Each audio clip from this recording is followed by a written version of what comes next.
So, how do we approach life?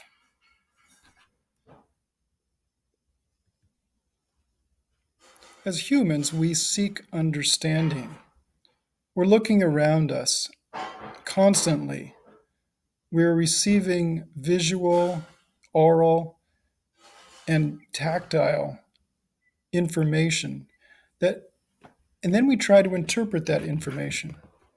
We're trying to make sense of what surrounds us. As historians, we're asking ourselves, how can we understand our world? And what has happened to us as humanity in the past?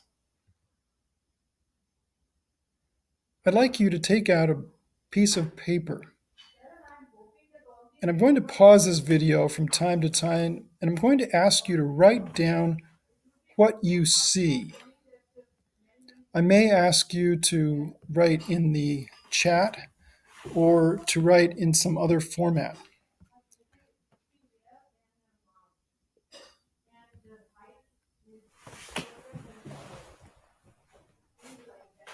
What do you see? Please write it down. What do you see?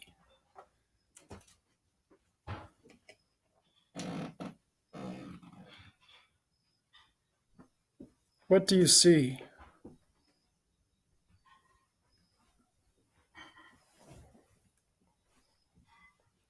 What do you see? What do you think? What's happening?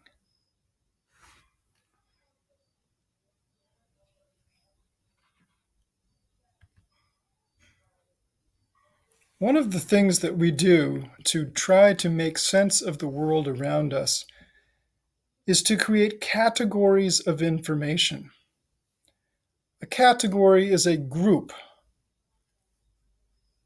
We make categories all the time. For example, if you see someone wearing hospital clothes, you categorize them as a medical person, unless it's Halloween, of course. And then all categories are out.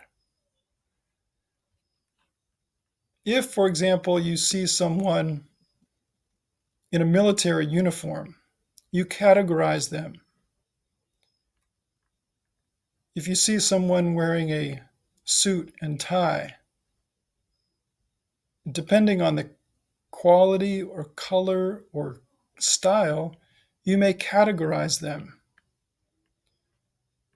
So we always create categories when we're approaching the world. Think about these images.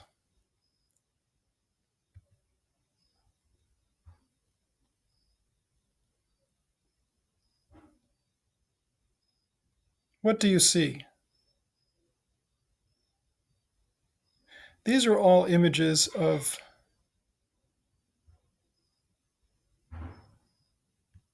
what? What is going on here? What are these guys doing? There's some guy carrying a ball and they're trying to get him?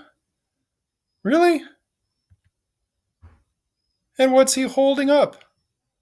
It looks like a big piece of glass, doesn't it? Why would somebody hold up a piece of glass and be so happy? And what's he doing? Write it down. What do you think he's doing?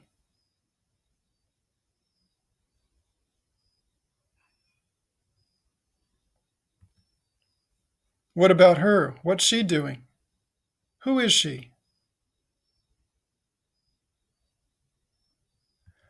All of these images relate to us as people, how we behave, how we organize ourselves, what we think is valuable. And when we think about those things, we're thinking about culture. Culture is our religious practices, our belief systems, what we consider science, what science and technology we use, what we consider art, what kind of buildings we make. That's culture. Culture is how we behave. So culture is one category, one very broad category. Culture involves what we wear, how we wear it, how we do our hair, what sort of ornamentation we have, what sort of colors we like, what sort of music we listen to. That's all culture, our behavior.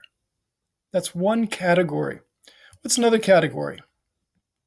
H, how we interact with the environment. Here's a big structure. We've interacted with the environment to make this huge structure.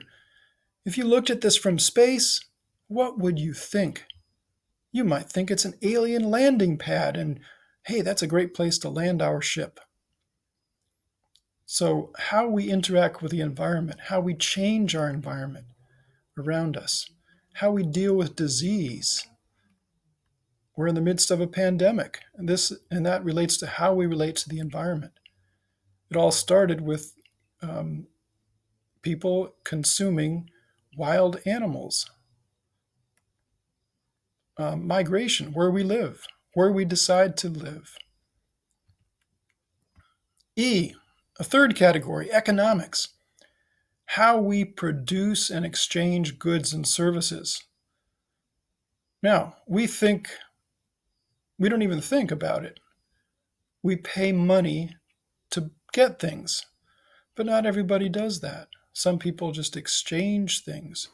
I'll give you a tomato, you give me some eggs. Economics, how we produce things and how we exchange things. Related to economics is also how we think about what is valuable, how we share or don't share.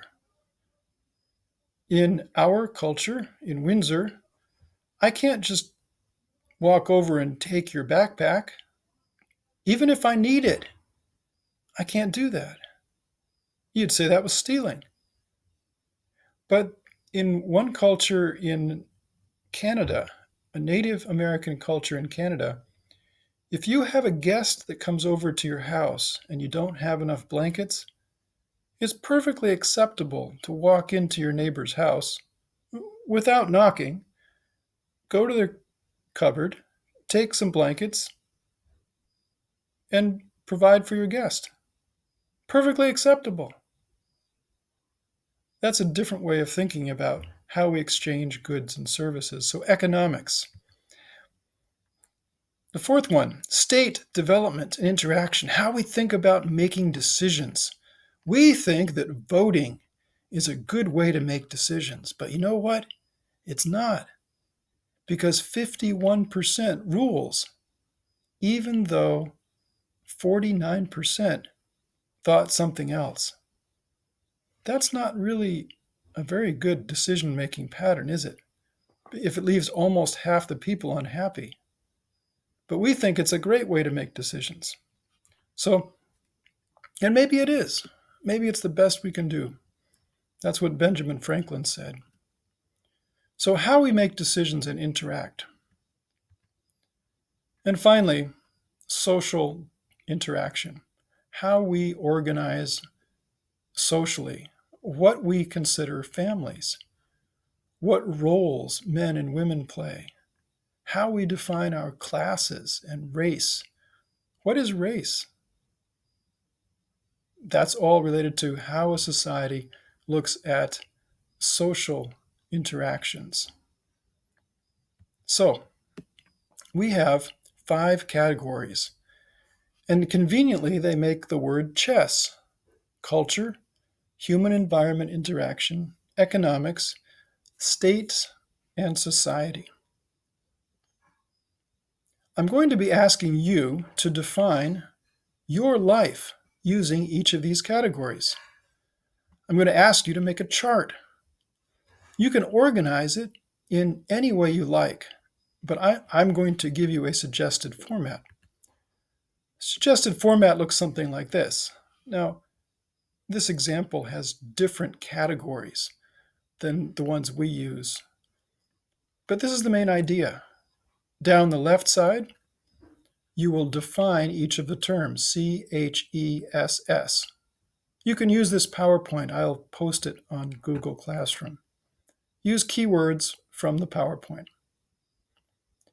In the next column, you're going to write one or two sentences about your C, H, E, S, or S.